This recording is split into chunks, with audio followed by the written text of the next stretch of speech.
What's up, everybody? Justin with the Away in the Wilderness channel. Just out here in my backyard today, and as you can see in the title, it's going to be another haversack video.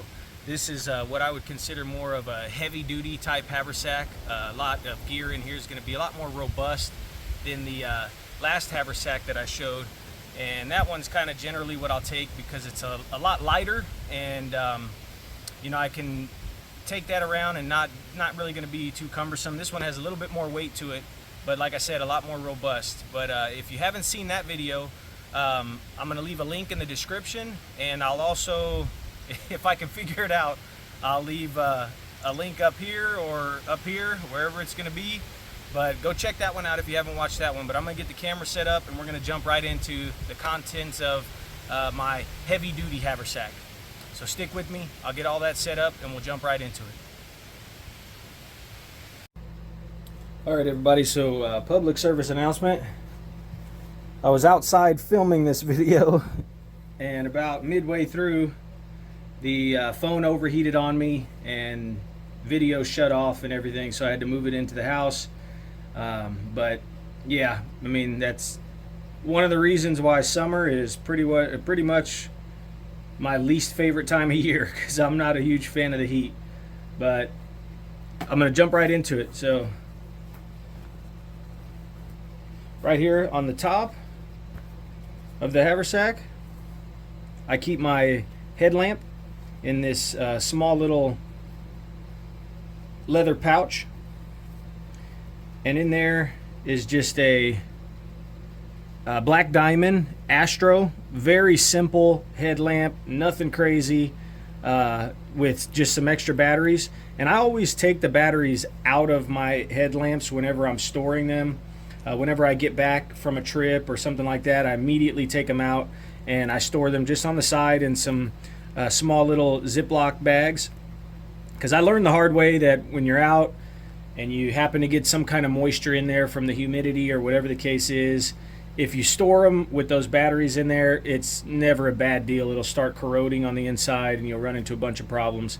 And so I would just recommend that you always store them just outside of the headlamp. But yeah, I just keep that in there right there on the top, easy access for that. Right next to that on the top as well, I keep this small little pouch. I believe this is a Campcraft outdoor pouch. It came with a small little candle lantern, but I really like this pouch. It's just a really simple pouch, one buckle on the top, and this is pretty much my fire kit. So right here on the top, just have a flint and steel kit with the Ranger band holding that together. And again, in there I keep a couple, just a quick fire tabs in there, just spare. Got my steel striker, a piece of flint or chert or quartz or something like that, some char cloth underneath there with some charred lamp wick, and then just a little piece of jute twine. I always keep that in there just in case you have to make a tinder bundle or something real fast and you don't really have access to something else, but generally you do. It's just something that I keep in there. It's just something extra to have. But yeah, it's just a simple flint and steel kit.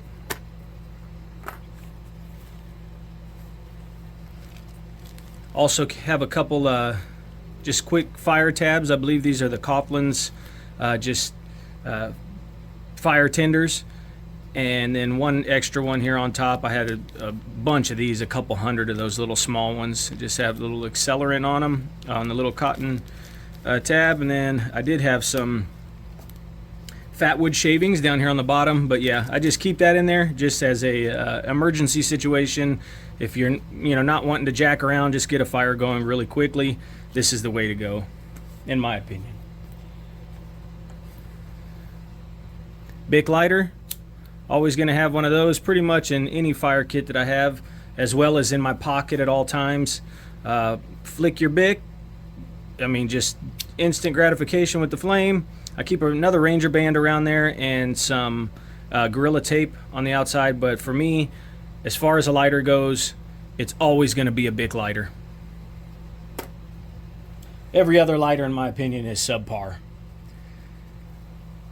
And I also keep just a small magnification lens. I believe this is a 7 times magnification, but just for solar ignition. And I'm planning on doing some videos coming up with some different fire techniques that I've learned over the last few years, and really putting those into practice. But I have made fire with solar ignition. Actually, at one point, I think I had an old video on I actually took down. Just wasn't a video that I was too fond of. I didn't think the video turned out very well. But anyway, keep that in there. Great way to conserve your resources. Just using the sun, and make a little fire bundle, or a little tinder bundle, I'm sorry. Get a fire going with just the sun rays. Really awesome way to start a fire. So that's in there. And I always keep in here just a handful of pieces of fat wood. I think I've got about 6 of them here. Just another great way to start a fire. Really easy to do, and yeah, they're just awesome to keep as some fire tinder to get a fire going. So I keep a handful of those in there, and then at the very bottom,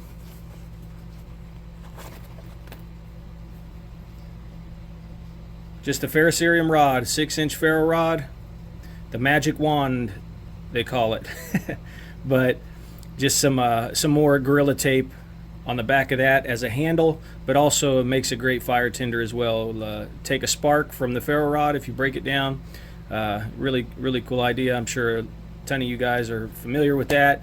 If you have been in this for a while, you've heard of Dave Canterbury.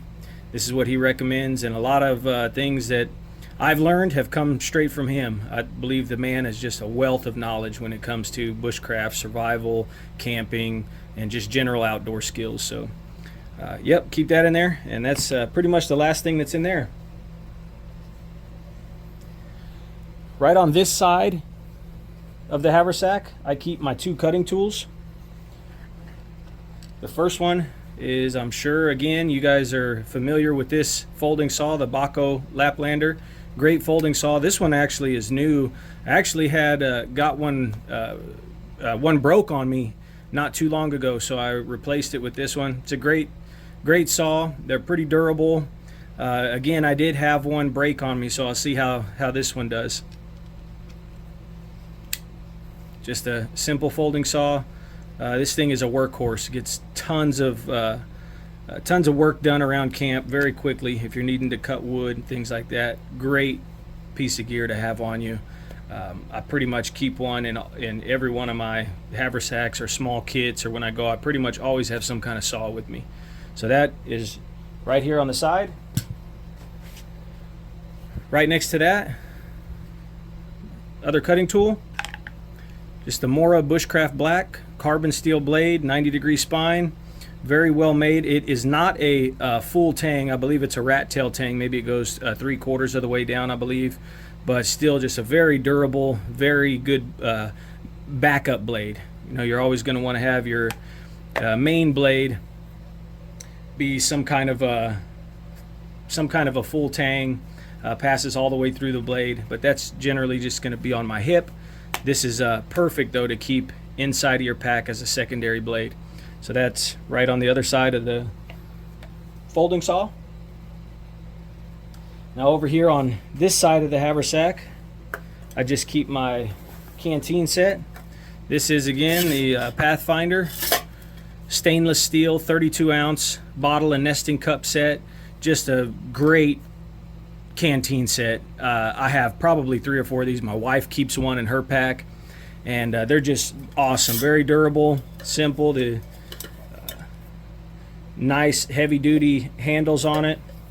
Has the graduation markers in here. These are a great thing to have inside of the cup. I love having those measurements in there if you're making different dehydrated meals, things like that. A lot of times I'll cook rice and stuff, so it's nice to have those.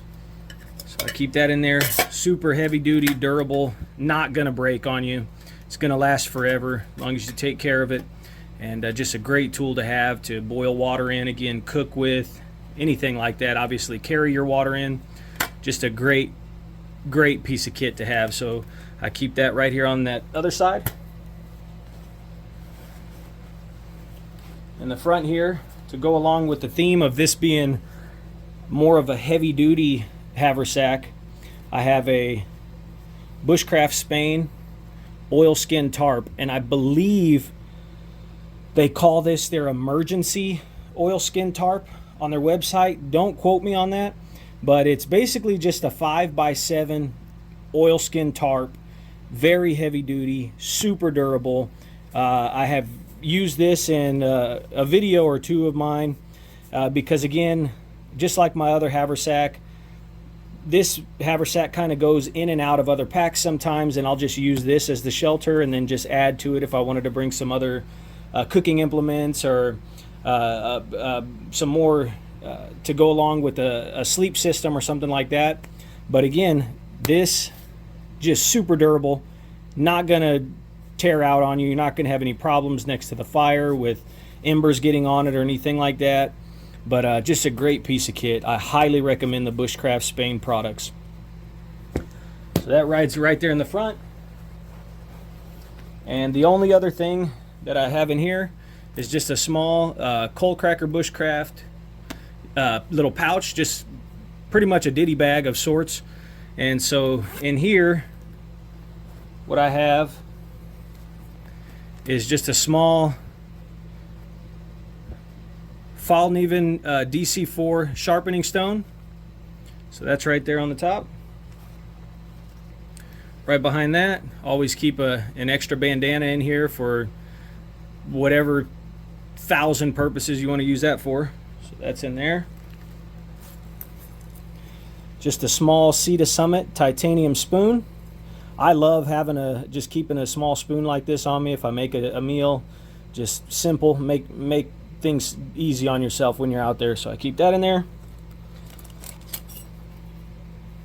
Lid to the nesting cup for the Pathfinder bottle and cup set. This is a great tool. It has the strainer on there. These little notches here is what this is for. It's really a fish mouth spreader, but you open this up, this fits in there, and it goes along in the nesting cup. Here, I'll just show it real fast. Great thing to have if you're wanting to hang your bottle over the fire or something like that. You can kind of spread this out a little bit. Put your nesting cup, or put the lid on your nesting cup, I'm sorry. And it fits right there next to these little holes. And then these two edges will go right in there just like that. Might have to spread it a little bit more. Kind of got to get it to the right distance, but as soon as you get that spread open the way it needs to be, put that one in there, that one in there, and it just becomes kind of a bush pot of sorts. So hang that over your fire, and it works out really great. So it's just a great piece of kit. Let's see. Generally, when I'm carrying just a small tarp in a small kit like this, I keep about 3 tent stakes in order to set it up in a lean-to or a plow point. You can do both of those with just 3 tent stakes. That's going to work in conjunction with your ridge line. So you got your quick deploy ridge line, a couple tent stakes to go with that, right here in the pouch. And I also have just an extra hank of number 36 bank line. Always a good idea just to keep some extra cordage, so I keep that down there on the bottom. Emergency blanket, Mylar blanket, toss that in there because it fits, doesn't take up much room, doesn't add hardly any weight at all, so I keep that in there just for an emergency purpose. And last but not least, this is kind of what I would use, just a small piece of trash can drum liner, nothing very big, just as a water barrier mainly. If I wanted to sit down, I have this in there just to keep my butt off of the ground. So that's it, that's everything. Let me get this all situated and I'll give you a good look at all of it.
lot for joining me today for the contents of my heavy-duty haversack, and really appreciate all of the support that the channel has received so far. We hit over 500 subscribers, which was really our first milestone. My wife is really excited about that. She's the one kind of behind the scenes who does a lot of the editing and stuff like that. So we greatly appreciate all of the support. Hoping to get better in the near future as far as the filming. We ran into another issue today. Just it being so hot, I do a lot of the filming, or really all of the filming, on my phone. The phone overheated on me, things like that. So we're still trying to figure a lot of these things out, but we do appreciate all of the support. And on my last haversack video, I received a lot of great feedback, things that people would add. One of the things was a first aid kit, so I tossed one of those in that pack. Probably going to end up doing the same, but if anything else you guys can think of that I'm lacking in more of a heavy-duty haversack, please leave that down below in the comment section. And if this is the type of content that you like, we would greatly appreciate it if you liked and subscribed to the channel. I'm going to be putting out some videos with this haversack, but first, my other haversack, I'm going to do just a solo overnight with that haversack. I'm thinking about possibly adding in a water filter due to just the season. It's really hot, and throwing in a water filter in there. And I'm kind of racking my brain about what I'm going to do as far as something to cover myself. I may, depending on the weather, I may wrap a small wool blanket or something around the strap or something like that. I'm looking at different ideas like that, but hoping to just get out and do some overnighters with that haversack as well as this haversack, and kind of show you guys the difference, or what you can do with just a small kit like this. So again, we really appreciate the support, and do us a favor and hit that like and subscribe button, and we'll see you guys on the next video. God bless.